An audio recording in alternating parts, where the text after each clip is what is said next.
Okay, hello everyone. Welcome to the Got a Case of Wanderlust podcast. I'm here today with a very special guest.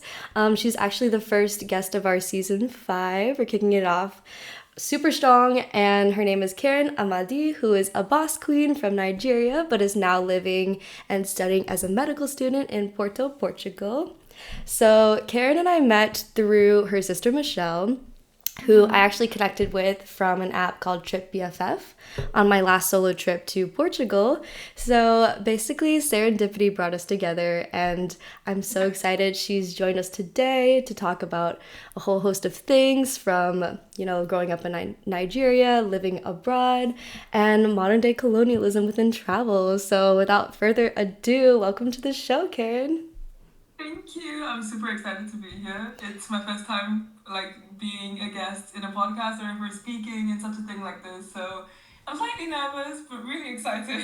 Ooh, I'm just so excited to have you as well. Like, your energy is infectious, and I'm so excited to tap into the knowledge you have, even being so young. I was so surprised hearing your age. Like, y- It's always a shock you're because people younger than me, and I'm young. you're young, exactly. So, the first question I always ask podcast guests is what sparked your wanderlust or like desire to travel and experience other cultures? I think this question is genuinely a bit of a deep thinker. Like I need to tap in a bit deep to figure out the answer.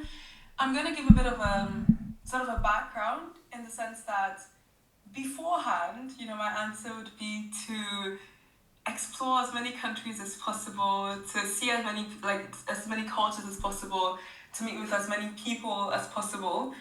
And it was more of a thing of, wanting to be around as much as possible. It was more of a thing of quantity. However, as the time goes by and I've traveled a lot as a kid. I've always been moving around and about, but I've been in sort of a dry spell, a travel dry spell, in which I haven't traveled in a while and haven't been traveling actively in a while. And this break from traveling has sort of made me realize and sort of resonate with what I want from traveling. And I think right now my answer is more of me wanting to connect with people, me trying my best to. I'm really curious right now to connect with people, to connect with the culture of places, and to connect with the histories. I think it's much more beautiful than just going to as many places as possible. And I've Mm. had this phase where I would travel to different countries and I'll tick it off in a bucket list. Like I've been to this country, this country, this country. Mm-hmm. But and I would avoid going to a different city in a country that I have already been to because I'm like, no, there's no point. I've been to this country before. Like, let me Hmm. go to another country. But now I just, I want to be in contact with as many new things as possible and try and see how it is, because I'm also not sure if I'm going to stay in Portugal where I am. So it's also a bit of scouting per se. you know.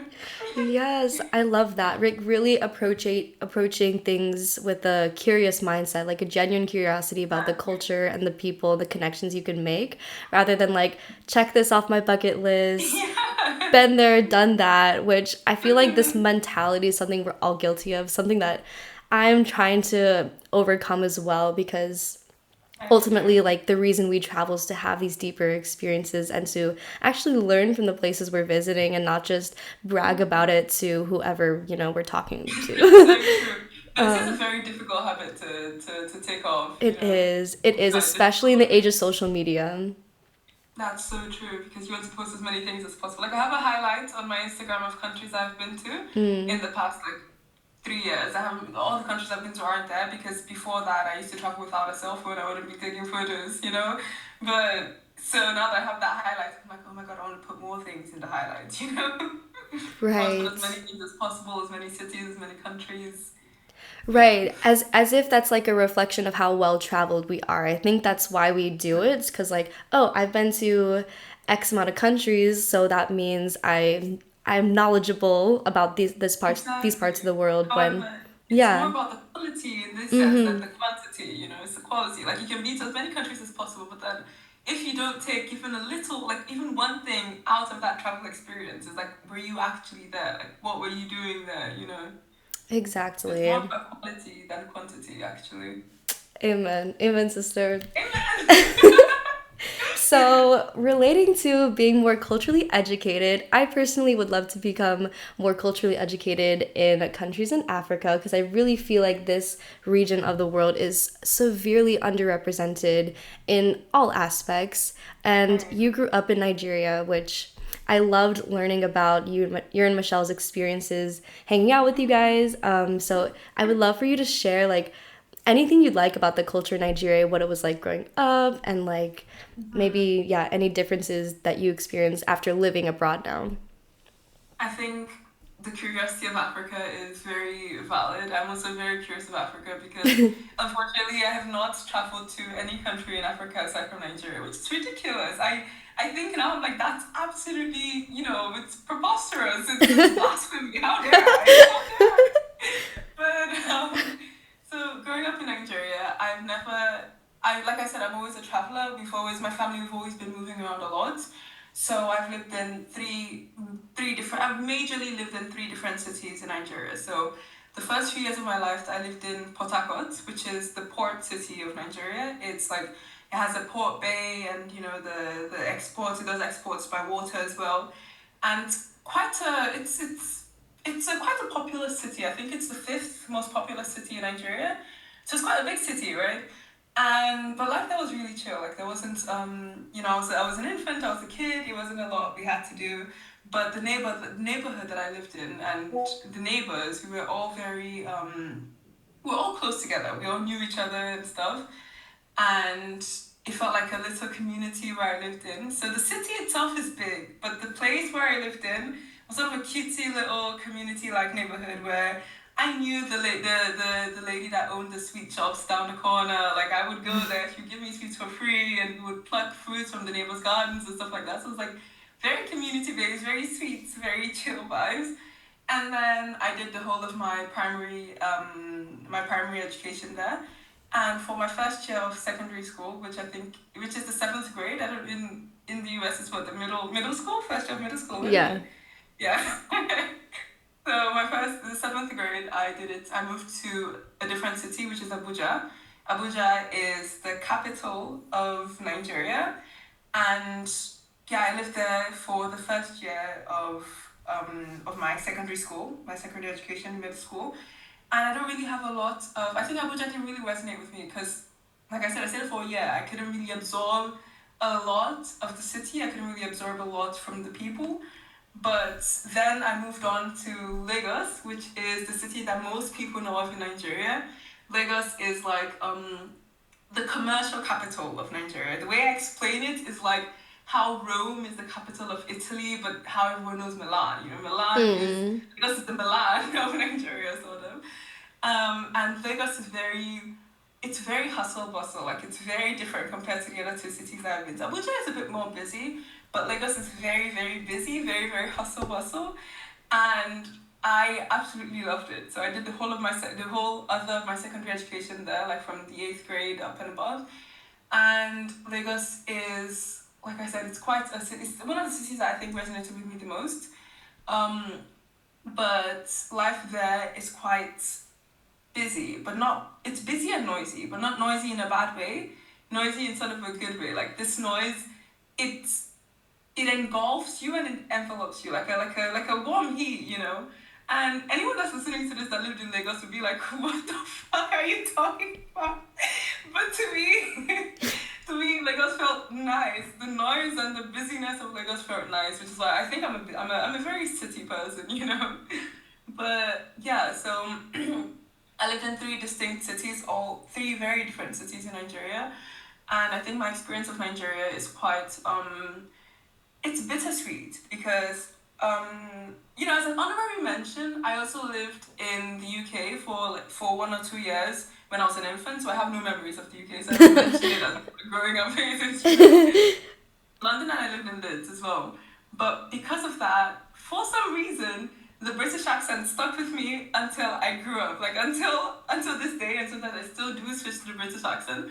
But because I lived in the UK for a few years of my life, and because of that difference in my, because I don't speak like every Nigerian person, my Nigerian accent is not as strong, in quotations, in heavy quotations. But so yeah, living in the UK and my accents being a bit different, and also the fact that I traveled a lot when I was a kid. Like in Nigeria, we traveled twice or thrice per year. My family, we were huge travelers. We traveled a lot, right?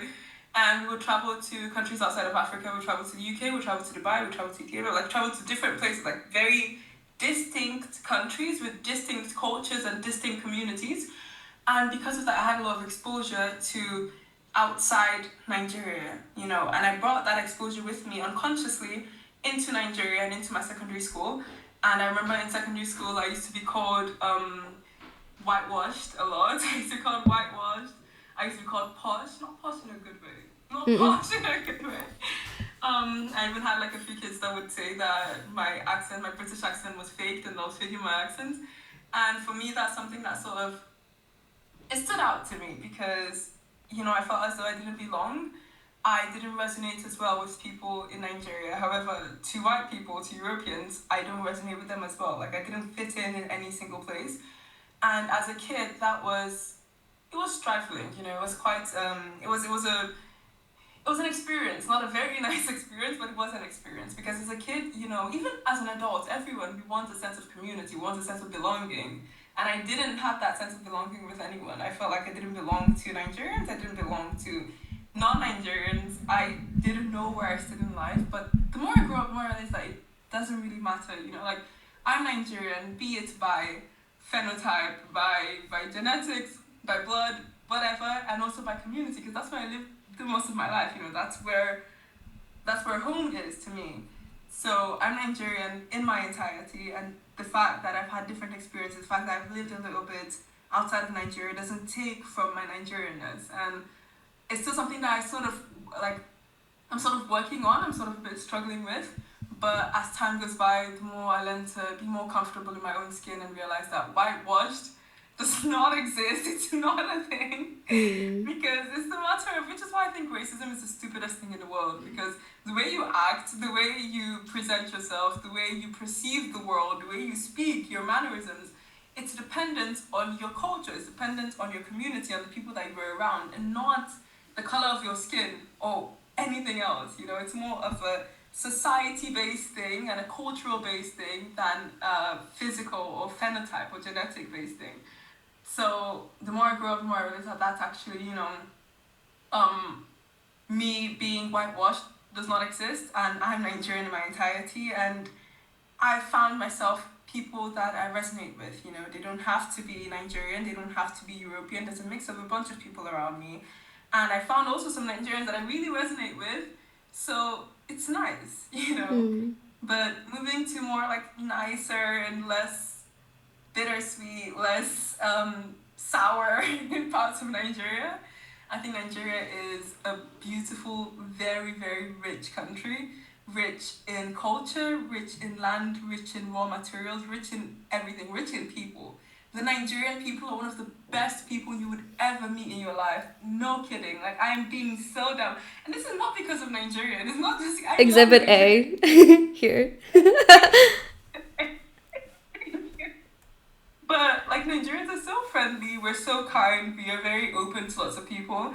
Take this with a grain of salt because we're a very homogenous country. We don't have a lot of white people or a lot of Asians or a lot of non-Nigerians in Nigeria. So when we do see non-Nigerians, we get curious, but not. I think this curiosity might come off as offensive to some people, which I understand, of course.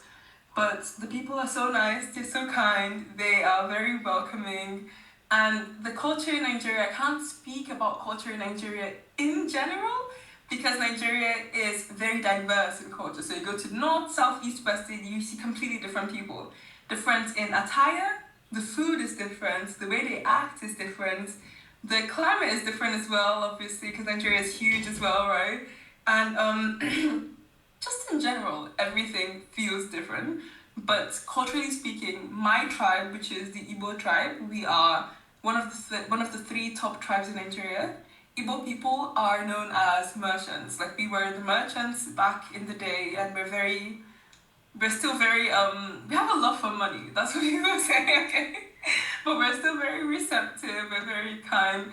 And the clothing, Nigerian clothing, is one of the most beautiful things. African clothing in general, one of the most beautiful things to ever exist in the world. As someone that really cares for fashion, I truly, truly love African fashion, and I wish it's something that, we explored a bit more. But the if you want to look up, like for the listeners, if you want to look up Nigerian clothing and Igbo clothing, don't search on Google. They give you lots of stereotype bullshit. Search on whatever social media it says you have, TikTok, Instagram, Pinterest. You will find much better things, and it's truly amazing. Um, the food is also diverse. We use a lot of spices. We use a lot of spices. But surprisingly, my tribe, we're not the ones that use the most spice in Nigeria. The Yorubas are the ones that use a lot of spice. So there's that. And one thing I always tell to non-Nigerians whenever they ask me to explain Nigeria is think of Nigeria as a party 247. Everything is a celebration. Every single thing is a celebration. And when we go out. Like we show off. Nigerians are very loud. We're very loud people. Loud in a good way. Loud as in happy loud. Nigerians are very happy people. But everything is a celebration, genuinely. Even funerals. Funerals in Nigeria are not sad. Of course, it's sad because someone you care for is no longer living. But in Nigeria, at least in my culture, my tribe, we see funerals as not as a way, not as oh, this person died is very sad. It's more of a celebration of the life that they have lived up until then. So we're not grieving their death. We're celebrating their life, and I think that's a very lovely, beautiful onlook to death. And yeah, so funerals in Nigeria are like a 3-day event where you party for 2 of those days, and then one of the days where they cry a little bit, shed some tears and stuff. But that's like culture of Nigeria in a nutshell. I could talk on hours about Nigerian culture, but this is like Nigerian culture in a nutshell. And if you grab anything from what I have said, is that Nigerians are very friendly people. We have very rich, diverse culture, and everything is a celebration in Nigeria. Those are the three top things. I love that. Thank you so much for painting such a vibrant picture of your country. I think there's so many points that I want to dive into, follow-up questions. Um, well, the first one is like as you mentioned, every country is so diverse within itself, and that's the thing that gets me mad. I'm sure it gets you even more upset about how Africa is painted as like this one homogenous continent or even country. Like some people mistake it for a country. Like within each country, there's so much nuance. There's so much complexity. It's not just one Africa. And I love how you just kind of painted a picture of like the different types, like the different tribes, for example. So when you say Yeah. tribes, are you referencing like the indigenous people of like Africa before the colonizers came, or is That's the everyone part of thing. a tribe? That's the thing. Nigerians, we are the indigenous Nigerians. We were pushed out of Nigeria. Some of us were. We were taken. This is like a long colonization history, but some of us were taken to Brazil, right? Which is why in some parts of Brazil you see mostly Nigerian people and stuff. But the people in Nigeria, we are indigenous Nigerians. We're not very mixed with the British colonizers. They came to our country, but they didn't want to get their hands dirty by the Negroes. Mm, But we are very Nigerians through like true and true. But by tribes, I mean this it goes back to history. So Nigeria is not a country. Nigeria was not supposed to be a country. I put that loosely, but Nigeria was not supposed to be a country. We're a bunch of groups of people, a bunch of societies that lived in existence. We didn't really like correlate with one another. We didn't really talk to one another. We lived in our own specific societies, right? And this was colonialism.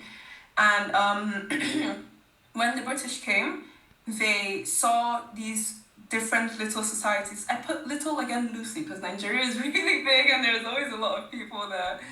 But they saw these different societies and they wanted to unite the area to make the colonization more easier. what like easier, yes, like to facilitate the process of colonization. So they united us and they created the country, Nigeria, which is why we have different tribes right now because these are different like distinct groups of people, distinct individuals, distinct societies.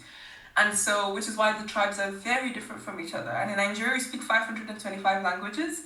And these are not dialects, they are actual languages, which is why we have so many languages, because we were not originally one. You know, we were a bunch of people living our own lives until the Brits felt the need to come in and push us together. I'm not saying that this is a bad thing. You know, I'm very right now, I'm very happy to be Nigerian. I'm happy to be like as a collective Nigerian with all the tribes that we had beforehand.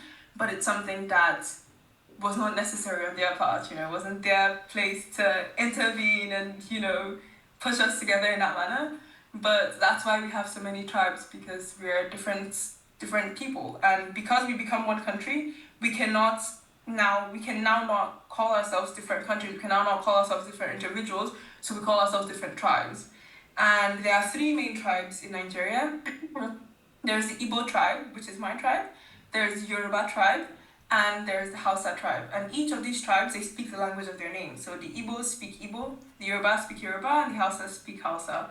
And their dressings, their languages, their food, their culture, their mannerisms, everything is so different from each other. So even in Nigeria, we have a lot of diversity. Speaking and talk less of Africa as a whole, you know, like unizing, like uniforming Africa, calling it one country, because people do call it a country. I've had someone call it a country by accident. I found that ridiculous.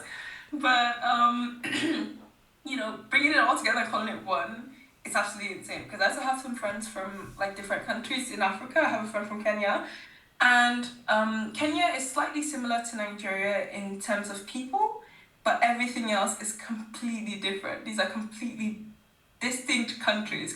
I use the word distinct a lot because I'm trying to reinforce the idea that we are not the same at all. We are very, very distinct, you know? So, yeah, like even within Nigeria, we have our own little nuances. And then in Africa as a whole, all countries have its own nuances. It's a lot. It's a lot of people, it's a lot of culture, and it's difficult to explore all of that as a one, you know? Yeah, absolutely. Yeah. Like this is why I would love to travel to I don't know where I would start in Africa, but just well, I've been to Morocco, but I guess sub-Saharan Africa, because I feel like I feel like there's just so much to uncover, like you just mentioned, like one trip like won't do it. Like you really have to like stay there long term, and I know like that would be a big trip, but definitely so much I want to learn by visiting these countries. But it's something that we do to every region. I think Africa in particular, but I mean we do it to Asia. Like we just reference like Asia as a whole. It's like, oh yeah, like Asia, and then it's kind of like but minus India, because like we think India's like different from Asia. Pakistan. Right.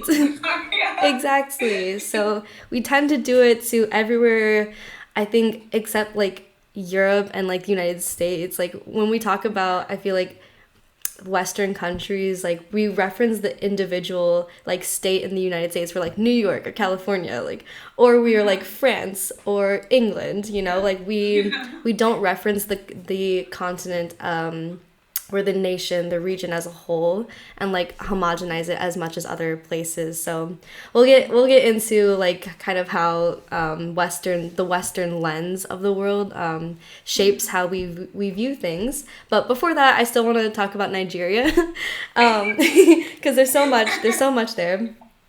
So one of the follow-up questions I had was, you mentioned that the people in Nigeria are just like very welcoming, very generally happy people. And I've experienced countries such as Cuba or Mexico where we think of as maybe like just non-Western. So some people say they're less developed, whatever that means. But it's interesting how these Sorry? Whatever that means, yeah. Right. I mean, we still use these terms though, like developed versus developing. It's hard to find the correct words to describe. But basically, in these countries that are basically not westernized, they're often like full of the most like happy people, happier than people in America. So I'm curious, like from your perspective, now living in a Western country, like why are people like happier in Nigeria? I think this is something that I find really funny because it's something that I also like I reminisce upon. I truly think about it because it is quite the it's quite perplexing. You know, it's a complicated manner because we are seen as less we're seen as less developed. You know, we're seen as we don't have much whatever, and the Westerners that have everything, they have also great resources and also great infrastructure and also great leaders and everything.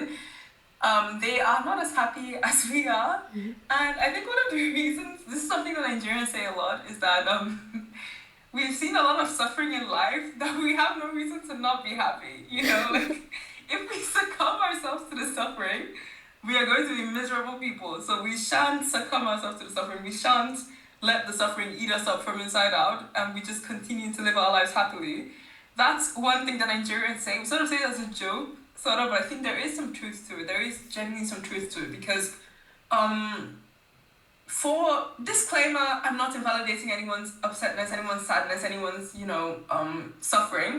But there's different levels of suffering, right? It's also a thing of feminism. That's a whole different topic.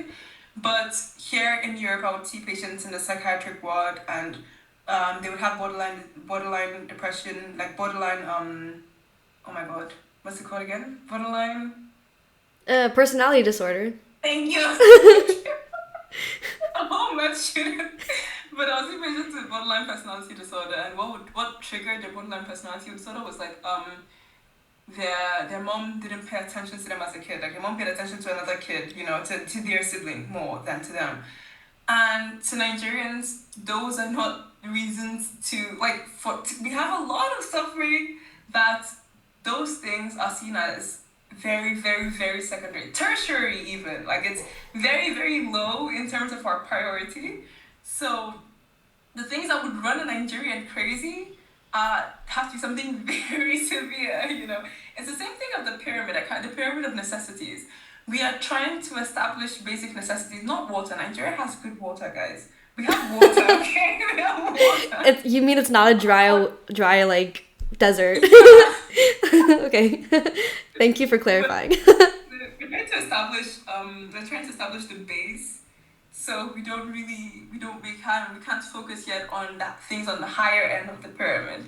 So because we've seen so much suffering, because we are trying so hard to ensure our livelihood, to ensure our our thriveness, to ensure that we thrive, we don't see a reason to be sad. As in, that sounds, put it that way, that sounds bad, but that's not like, we don't see a reason to be sad in the sense that we try not to find solace in being sad. We find solace in looking at the bright side of things, because there's so much that could go wrong, there's so much that has gone wrong, that all we have left to do is look at the sun, look at the bright side.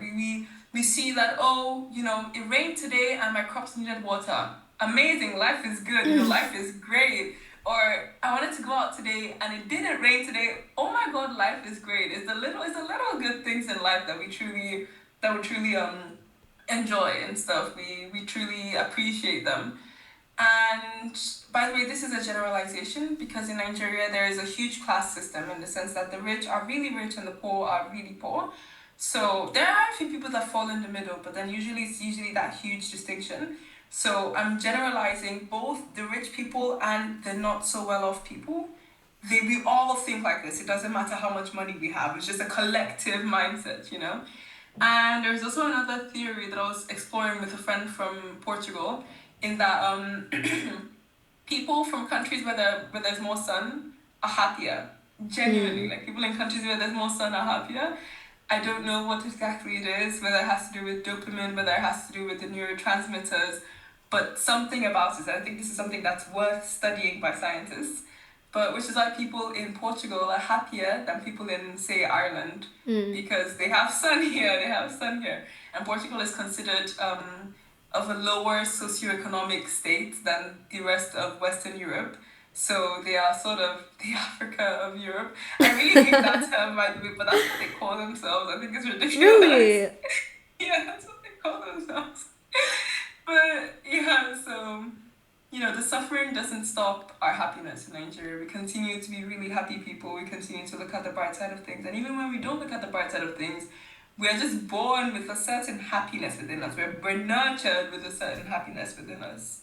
I mean, that's a beautiful mentality collectively because it really is about not I don't want to say small because they're not small. Like at the end of the day, they're big, but like simple pleasures, I guess. Simple pleasures. And that's the problem with like these like wealthier countries is like we have so much, we have so many options, we have so much available to us, but we often lose sight of the things that matter most because of that, because of how much consumerism and like the hustle culture and all of that. So it really just shows that you don't need all of that to be happy. Truly, truly. I agree. So if I want to make sure we get to all of our points and but if there's anything else you wanted to share about Nigeria, let me know. I think you've given me space to share everything that I wanted to share. Thank you. Okay, Yeah. perfect. Because I want to transition into what it was like living abroad. I know that you first moved to Ukraine, if I'm correct, after Nigeria, and then went to Portugal. So, what was your experience moving abroad for the first time? Because it's significant for everyone, and like how did your experience change between Portugal and Ukraine? Okay, first off, moving from Nigeria to Ukraine, I think,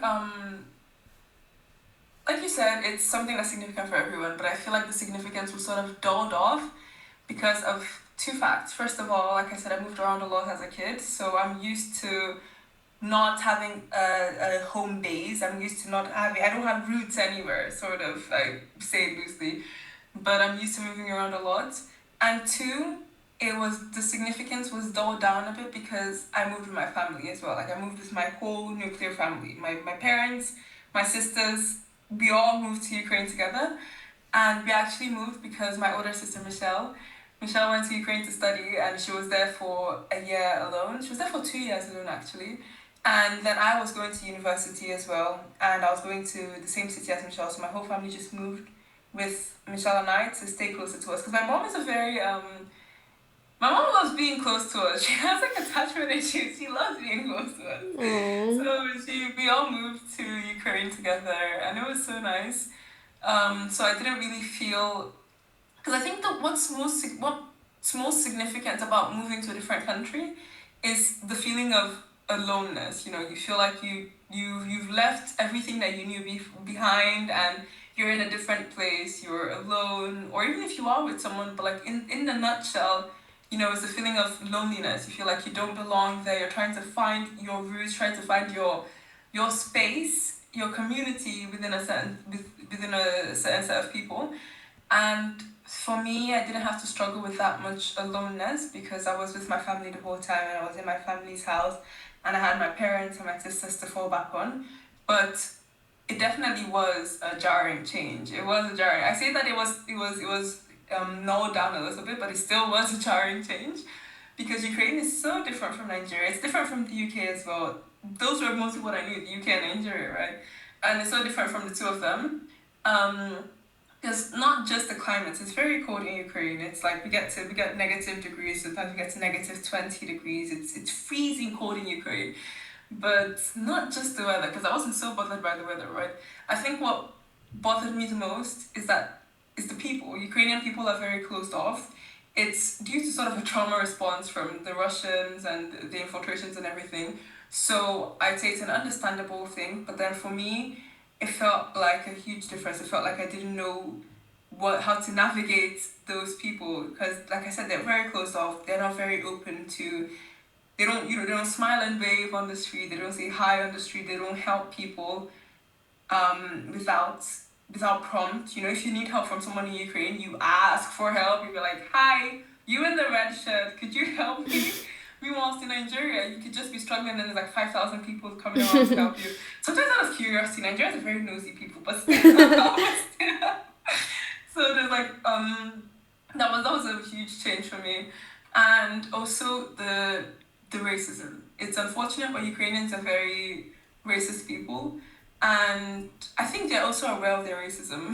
They are aware of their racism, and they're very racist. And it's not a racism that is subconscious. Because here in Portugal, I'll get to that a bit later, but this racism in Ukraine, they're very at your face racism. Like I got called slurs when I would go out in the streets because they don't have a lot of black people in Ukraine. Most of them are just like Nigeria. They're a very homogeneous country, so they don't see a lot of black people. And when I was walking on the street, I would get thrown slurs. If I'm in public transport, the metro could be full to the brim, and the seats beside me will be empty. Like that's the Wow. extent of their racism. Yeah, that's the extent of their racism, and I didn't know how to.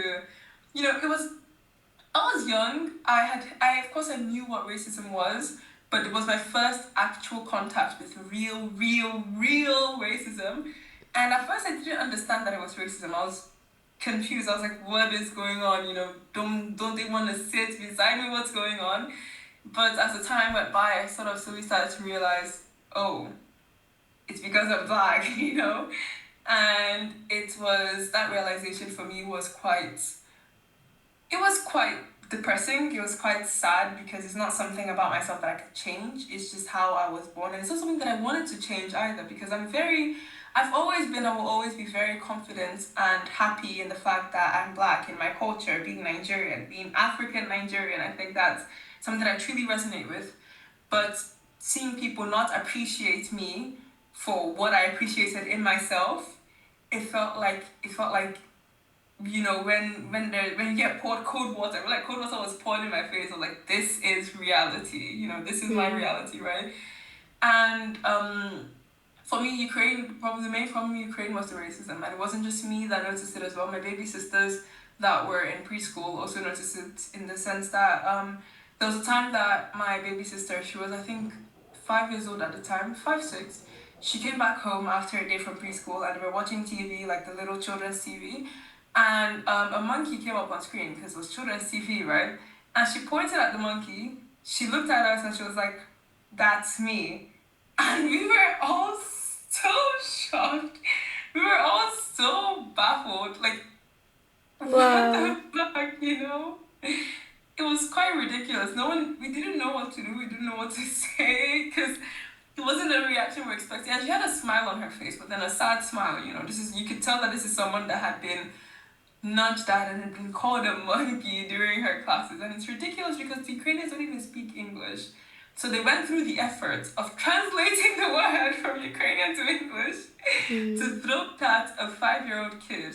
And I think that is a certain extent of racism that no one should ever have to face, because subconscious racism, like very low-key racism is one thing. When they're not so in your face, it's one thing. However, when they shout out slurs at you, when they call a child, a 5, 6-year-old child, a monkey, it's a different type of racism. So for me, that was like a slap on my face. It was a wake-up call, like this is reality and this is something that I'm going to have to face for the rest of my life. It felt like the moment that I actually realized that I was black because I know I'm black. Like I know I don't have the lightest color of skin. I know my hair is different. I know that I'm from a different place. But up until that moment, I didn't realize what being black actually meant. It was a shock, and I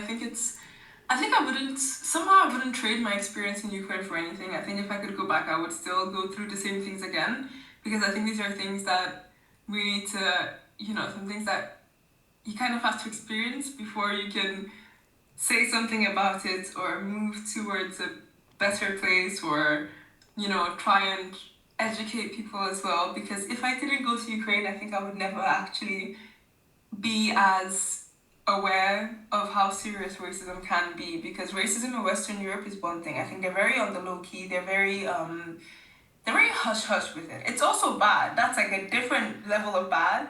But Ukraine, they're in your face, and I feel like I needed to see some in your face racism for me to be able to fight or try and fight against that racism. So it was an experience that I think if I could go back in time, I would do again. I would give myself a little warning because it was quite a shocking difference. But yeah, like I would I would see it through again. I would do it again. Mm. That's very brave of you to say because I feel like many people wouldn't have the confidence to do it, but I'm so happy that you already had like that self assurance in who you were before that. But maybe That if that wasn't the case, it'd be a lot harder. I can imagine because no one, I no, think. like no one, like should have to go through that experience. So I'm sorry. Thank you, thank you. Yeah. So moving to Portugal, was that a better experience? Was it an improvement? I know you said there's different kinds of racism, but I mean Yeah, it you're still in was. Portugal now, so Yeah. I'm sure it's a good So experience, enough experience for you to stay. yeah. So yeah, I'm still in Portugal right now. But before I moved to Portugal from Ukraine, I moved to Portugal after the war in Ukraine. Like the war had started, and then we had to leave Ukraine. And before I came to Portugal, before we settled down in Portugal, we went to different countries to try and see what was the best fit for us.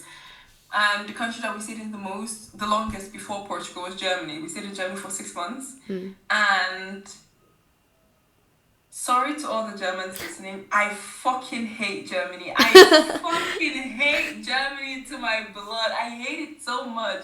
Germans are a different type of racism. They were so racist. And they refuse to say that they're racist. That's the worst part. Like, they would claim, no, we're not racist, blah, blah, blah. And they would actively try to not be racist. But you can tell that with them trying to not be racist, it means that they're racist. Like, there's racist undertones, racist overtones, racist middle tones, racist tones full and through. And they didn't treat us well at all. They didn't treat anyone from Ukraine that was from a third world country well. And they literally said this with their own mouth. Like when we went to Ukraine, when we went to Germany, because there's some legal processes, there's some immigration processes that you have to go through. We went to the immigration center and stuff, and we were saying that over from Ukraine and blah blah blah, and they had the audacity to look at my mom dead in the eye, and they were like, "Why don't you go back to your country?" And my mom was like, "What the fuck? Like Wow. what? What?" It was ridiculous. Even the family that was showing us the ropes around Germany and stuff, they were also super racist. The lady, we bought a television. We bought a television, random, like it's a normal television, right? And she was like, "Oh my god, don't buy a television. They'll think you're rich." Girl, what? Girl, And that's a what? problem. Why? No, you're like. And when we got a car, because we had a car in Ukraine, and after the war we sort of lost the car for a while because we needed to do some heavy fixing up because it was shattered from the war in Ukraine. And we got the car, right? And the car it's a nice car. It was a BMW. And she was like, "You guys have a car?" She was shocked that she was appalled that we had a car. I was like, "What?" Because No, you no, guys don't have cars in Nigeria. no, we don't. We ride on giraffes and lions. That's our means of transport. It's not transport Didn't someone without ask me. you that? Didn't Michelle like say like someone asked you that you like Yeah, rode lions or before something? meals, yeah. Yeah, we are the lights. And I had the dorm that I'm living in right now, because I'm living in the dorm right now in Portugal. The security guard of the dorm, he saw my shoes and he was like, "Are those the shoes you used to run away from the lions in Nigeria?" Was he serious? He said that for real. But yeah. Oh So God. we moved from Germany to Portugal, and then Portugal at first, I was like, "Oh my god, Portuguese are not racist." Like, what? It's the country that we had been to outside of Nigeria that had the most black people, so we felt very at home, very welcome here. And yeah, so at first we were in a little fantasy land where like the Portuguese people are the nicest. The Portuguese people advertise themselves as good colonizers. They're the good colonizers. As though that exists. Yeah. But they were like, they didn't kill the people that they colonized. They didn't forcefully rule them. Blah blah blah blah blah. Lies. But anyway, so Hmm. they advertised themselves as like good colonizers, and we believed that for a while. We're like, that's true. These people are so nice. Like, they're so kind. What's going on? And yeah. So I've lived here for about 3 years now, and as the years go by, as the days go by, the more I realize that the Portuguese people also have their own problems, like their own stigmas, their own racism and xenophobia and everything. But on the good side of Portugal, because I actually happen to really like Portugal, it's one of the countries that I like the most outside of Nigeria. And first of all, let me establish Nigeria is my top number one country. Nigeria, number two, Nigeria, number three, Nigeria, and then we start the list from number four. But Nigeria, okay? I'm a Nigeria advocate, I swear.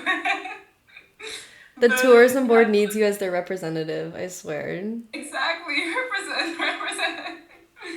But yeah, so here in Portugal, I think Portugal is a really nice country. It's a nice country to visit, especially Porto. That's where I live right now. I live in Porto. And Porto is a really beautiful city. The architecture is amazing. The way they work around the hills is absolutely beautiful. They have lovely rivers. The beaches here are not the best. The beaches in Lisbon are better and in Algarve are better. But it's a really lovely city. I think the people here are very kind. They're very nice. They're very opening and they're very welcoming to tourists in some level, of course. But yeah, so I live in Porto right now, and my family lives in Lisbon. So I go to Lisbon every weekend per month, and Lisbon is also really nice in terms of architecture and in terms of people. However, I think I have noticed that the people in Lisbon are a bit more closed off than the people in Porto, and I think it has something to do with the fact that I think this is a very common recurrence in lots of countries in Europe or in Western Europe, in which the people in the north tend to be nicer than the people in the south or in the capital. So that's one thing that I've noticed here in Portugal. And yeah, so Porto is genuinely just a really lovely city. It has lovely people, and my day to day life here is very nice. Like I feel like I've sort of found a second home for myself. I feel like I've sort of found a place where I don't mind staying a few years because I've never actually the longest that I've stayed in a city is 6 years where I stayed in the city that I grew up in. So that's the longest I've ever stayed in a city. And I've been in Porto for 3 years now.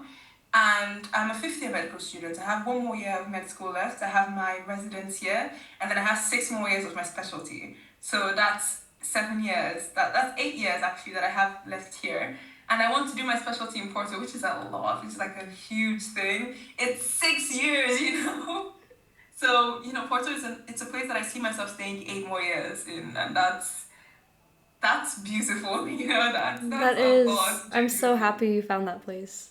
Yeah, it's really nice, and I don't know if I'm going to stay after I do my specialization. I don't know what the future holds for me. I can't even imagine what I'll be like 8 years from now. But just the fact that I don't mind and I want to and I feel willing to stay another 8 years shows that I have some sort of attachment to the country, to the city, and to the people, to the life that I've made here. Because the people here, the people that I have really close to me, are people that I would not switch out for anything. A lot of them aren't actually Portuguese, but it's my chosen family that I found here in Portugal for myself. And it's very sweet. Everyone is so nice, and I think it's a lovely place, and I'm enjoying my little life here. I really Hmm. am.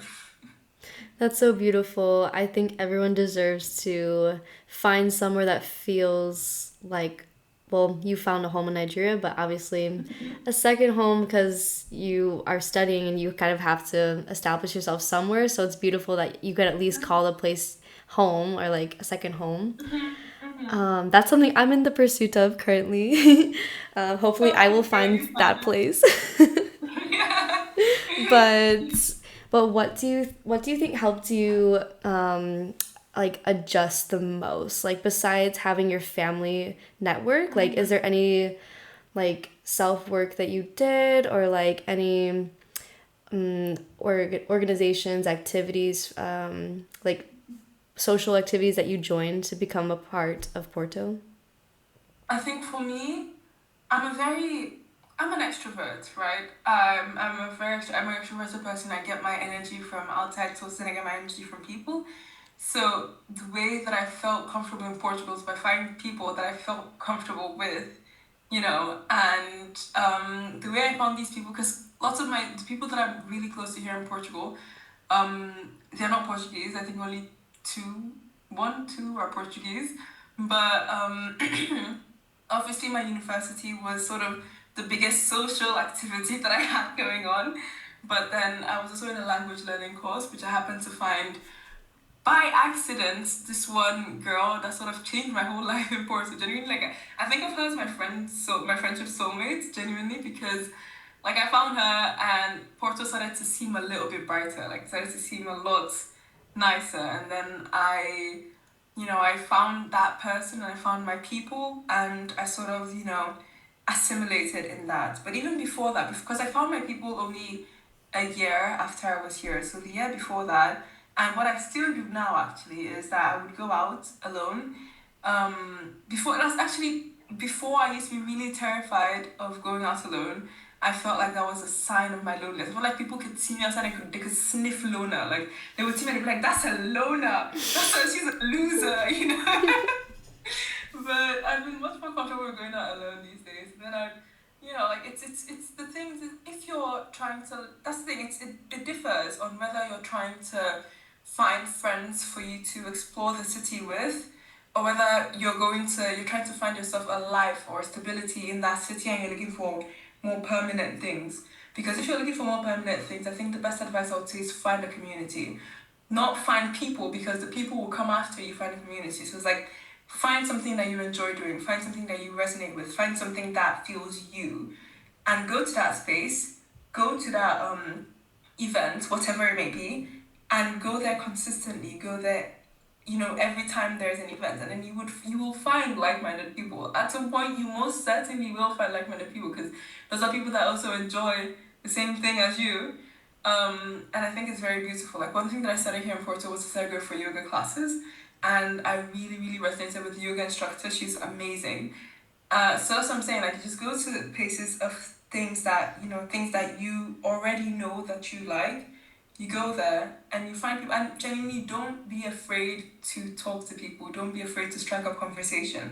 That's what I did. That's what I continue to do. I still continue to strike conversation with random people, and sometimes it's a miss. Sometimes you get some people that either they don't give you the response that you get. They're sort of lackluster, or you sometimes get hits where you find people that you really resonate with their energy.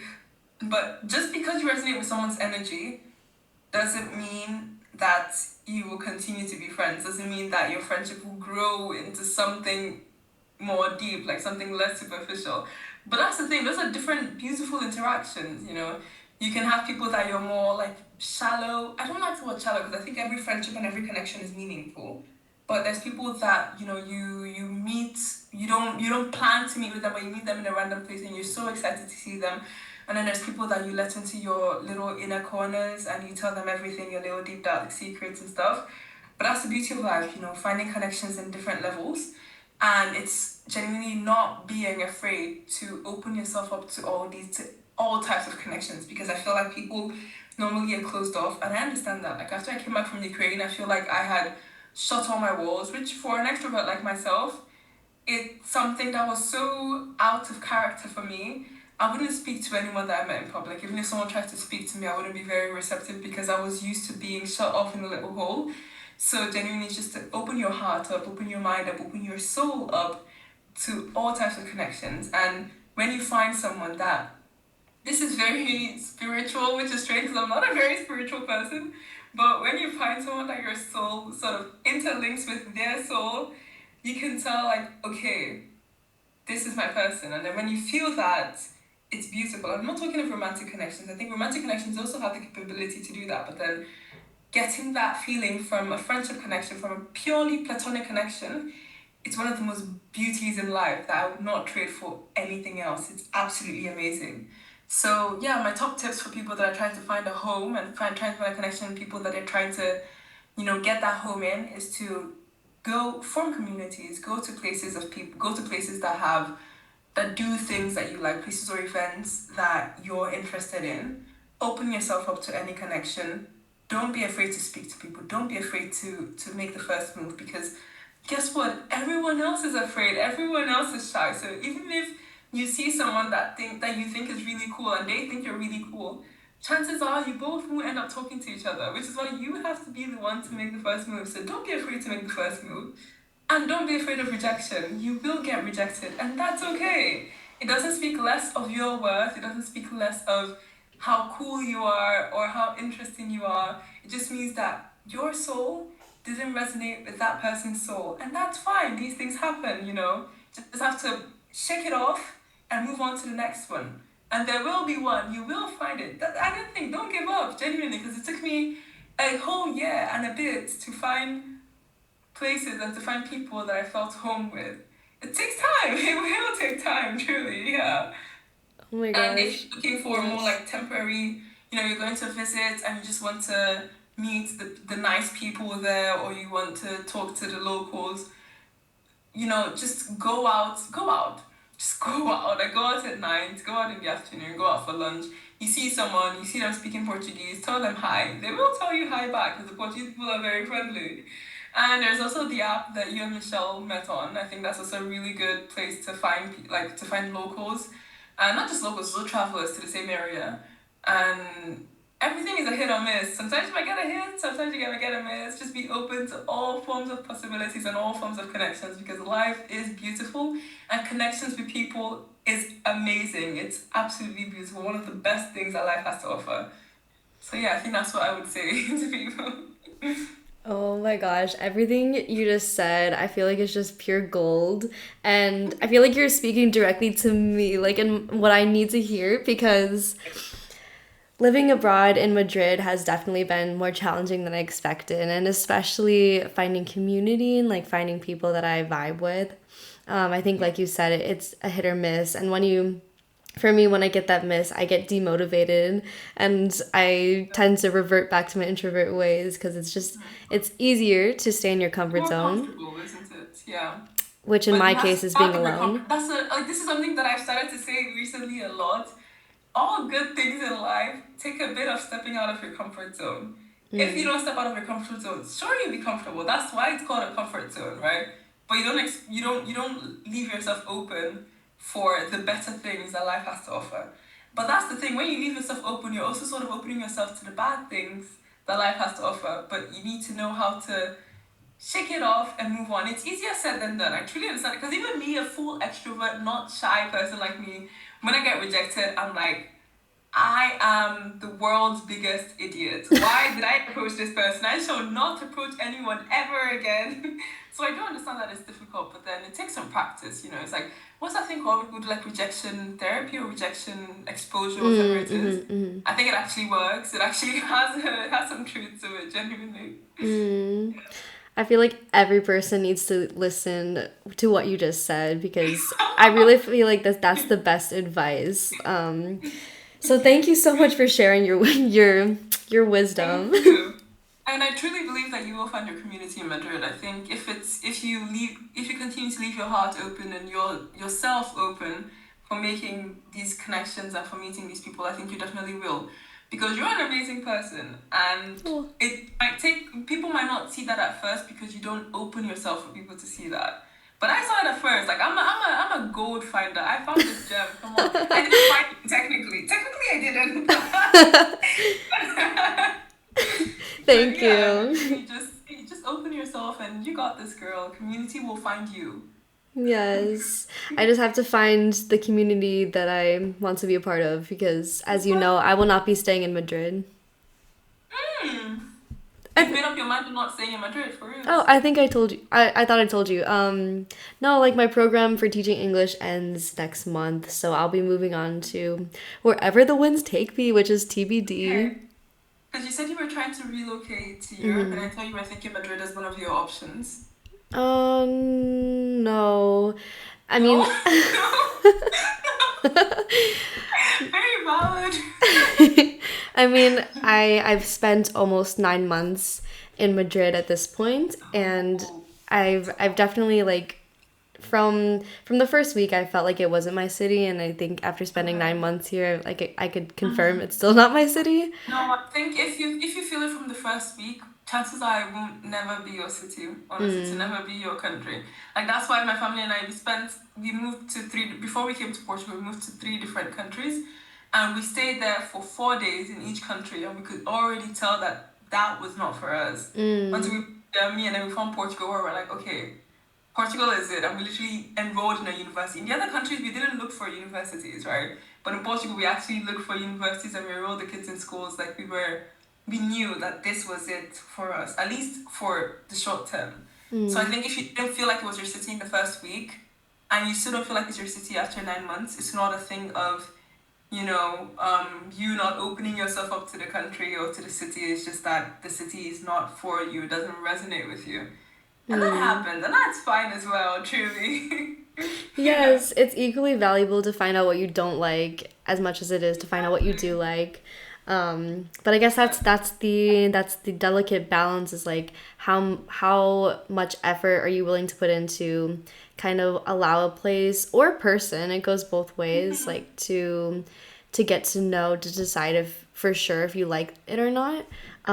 Or if you just trust your gut, your first instinctual reaction. It's like sometimes it's one or the other, but I agree. I feel like when it comes to place, you really have to vibe with the energy at You have to first. vibe with the energy. I think a week, a month is enough to know if you're gonna vibe with the energy, okay? Like a month is more than enough, Yeah, agreed. Oh, well, I don't know if you can believe, but we've already been talking for an hour. No So way! Oh my I feel god. like we'll have to break this conversation up into two parts because we still have all of the valuable insights we want to share on the modern day colonialism and yeah, the dark side of tourism. So I'll save that for a future episode. So we'll definitely make a part two to this. So thank you guys for listening so far, and thank you so much, Karen, for dedicating an hour out of your time to share such valuable wisdom. I'm just so excited about the energy we've exchanged so far, and excited for people to hear. Thank you so much for having me. I think I'm really happy with talking to you in this time period. I think I didn't even know that an hour had passed. It really was an amazing conversation. I feel like I was talking a lot, but I loved hearing your little prompts, and it was also nice, very thought-inducing, everything. Oh, I find it amazing. I'm also excited for the next pod as well. me too. Okay. Yeah. Well, we'll talk to you guys next time. Bye, guys.